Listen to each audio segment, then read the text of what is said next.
روزہ بہت ساری تہذیبوں میں اور خاص طور پر مذاہب میں سب سے زیادہ تجویز کردہ اور پسندیدہ ترین اعمال میں سے ایک ہے۔ روزے سے تقوی کی سطح کو بہتر بنانے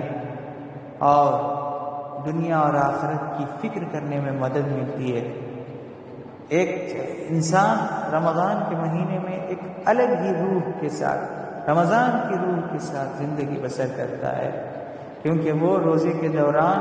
کھانے پینے اور ضرورت سے زیادہ خواہشات سے پرہیز کرتا ہے، اور یہ روح کو پاکیزہ کرنے اور دنیاوی خواہشات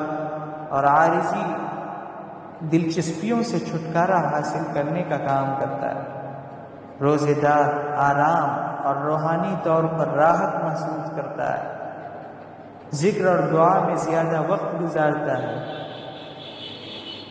اپنی زندگی میں اپنے دین اور معاشرے پر غور کرتا ہے، رات کو نمازیں پڑھتا ہے، غریبوں کو صدقہ دیتا ہے،